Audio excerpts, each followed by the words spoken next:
What's up guys, how's it going? I hope you're having an amazing day. So this week on the 219 project, I want to go through what it's like to run 100 miles in a week, because this week that I'm working on right now is probably going to be a 100-mile week, and it'll be my first 100-mile week ever. I've run 96 miles, 94 miles, 93 miles, but this will be the first 100-mile week. If you wanna hit the road, then let's go then. Let's just go and see the world and just show them what it really means to live life golden.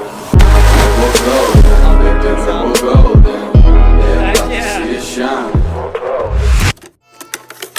Just as a small preface, I just want to say that, you know, I am going to have another workout video, hopefully next week. I'm crossing my fingers on it. It's just kind of hard to record these workout videos because they are marathon workouts, and the marathon is such a long distance, and the workouts are so long that, you know, somebody would have to come along and bike along with me for like 2 hours, and I feel bad making people do that. So I'm going to try and get one out, but this week I kind of want to just discuss the training that I'm going to be doing, kind of go through my workouts, go through my runs, how it's all working, the shoes I'm wearing, you know, break down running 100 miles in a week and training for the marathon.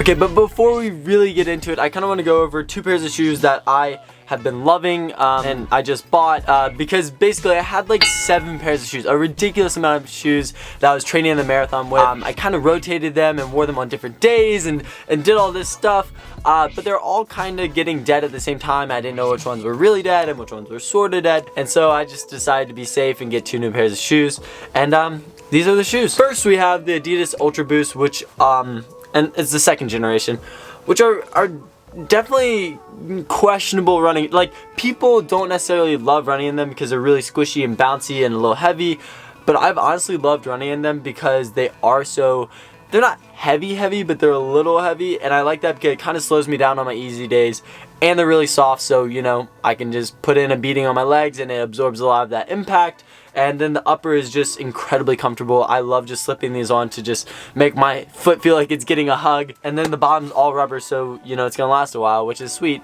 And I've been loving these, you know. Some people don't love them. I personally have been loving them. They're really great shoes for me and for my easy days. But then also, I got a new pair of Peg Turbos. These are an all white or all gray. I mean, they kind of got gray from some trail running I did, but basically they're like an all white pair of Peg Turbo 2s, and I had the 1st generation of the Peg Turbos and I loved them, but they're super light, they're super fast, and I just did an insane workout in these shoes yesterday and they felt so good. Like, I'm in love with them. Okay, so now it's time to go through some training, and this week's gonna be a little bit off because basically I had to shift Sunday and Monday because, you know, I was really busy on Sunday, and then so I did my workout Monday, but here it goes. So for starters, on Monday, being yesterday, what I did was a really hard workout. So I started my week on Monday, and basically the workout that I did was 30-minute warm-up, and I got in about 4 miles, and then I went into 3x3 mile at 5:20 pace, and I did this all on the treadmill, and that was super crazy, and then I also had a mile in between each of those reps, so that workout was hard. I mean, it felt good. The first mile was kind of hard because I was learning the pace and running on a treadmill and all that stuff, and then the last few miles they weren't hard, but my body just felt weird. I think it was just because I was like 12 miles in, a lot of lactic, and, you know, I'm still coming back from the injury, so, you know, I'm not like fully there. I mean, it definitely was a great workout. I feel super confident after doing it because I'm like, okay, like, I still have about a month, and that didn't feel that bad. And, you know, I feel like running 16:30, 16:40, 5Ks on a treadmill, if I had gone to 5K, is pretty good, you know, like it felt pretty good. It felt like I was smooth. It felt like everything was good. I wasn't in a race situation. I wasn't primed like a race day. I wasn't wearing my 4%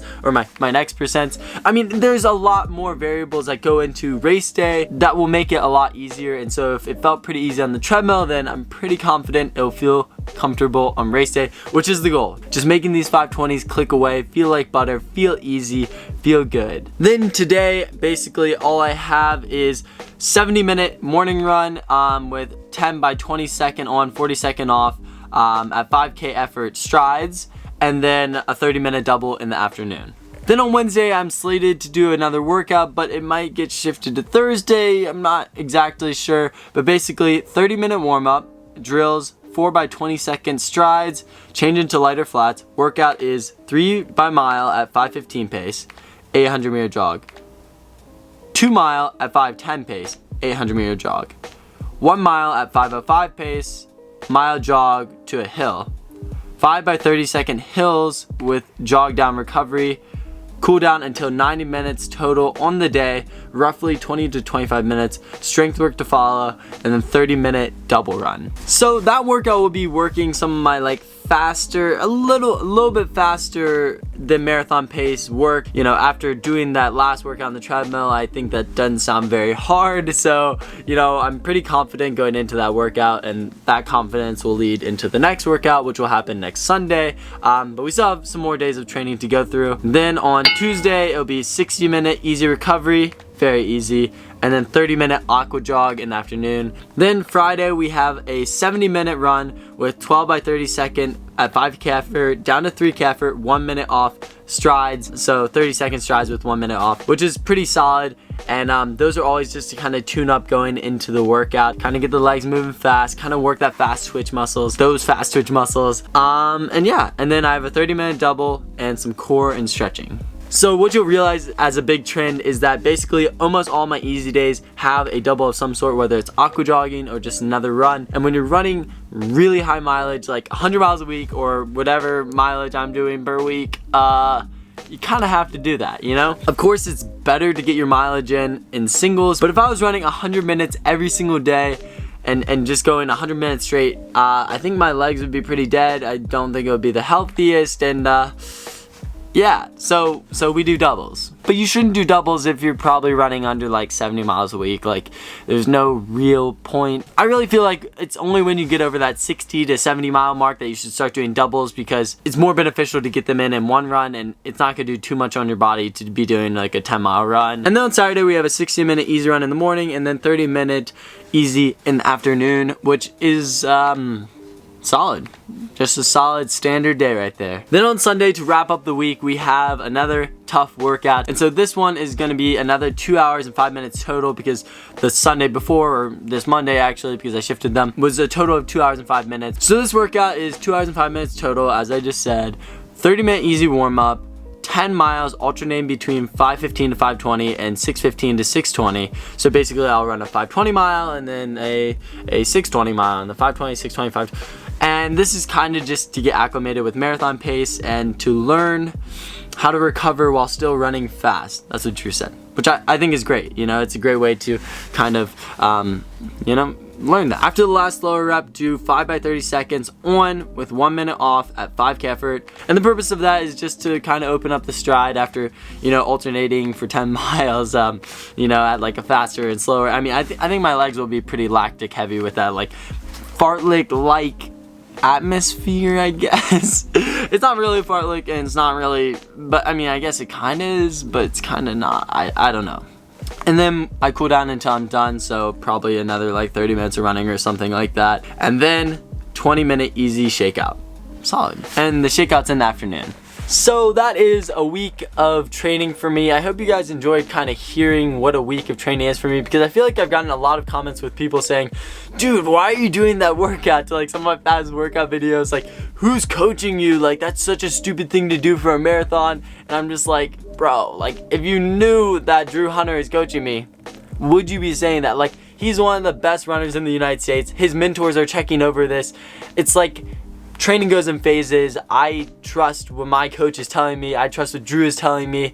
And I, you know, like, I don't think that you know more than Drew knows. I mean, unless you are like some legend in the running community, even then, I probably wouldn't trust what you're saying. For me, it's just like, you gotta trust in your coach, you gotta trust in what your coach is giving you. And you know, those workouts earlier were more just like general tune-up workouts, and now we're getting to the marathon specific, and then we're gonna get into the taper, because you don't wanna be just doing marathon workouts for months on months on months, because I feel like you'll just burn out. And I'm not trying to bash anybody that sent a mean comment about my training. It's just that, you know, you gotta trust what you're getting, and you gotta trust that what you're doing is right, because having confidence in your training, having confidence in what you're doing is everything, especially in this sport. Being confident and having the confidence rolling into each workout, rolling into your race, is gonna define how you race and the result that comes of your race. Anyways, I hope you guys enjoyed this episode. I hope you guys are excited for the marathon. It's gonna be exciting. We're building up to it. We're getting close to it. 4 weeks out, not too far away. But I hope you guys have an amazing day. And as usual, live happy and be healthy. And I will see you later.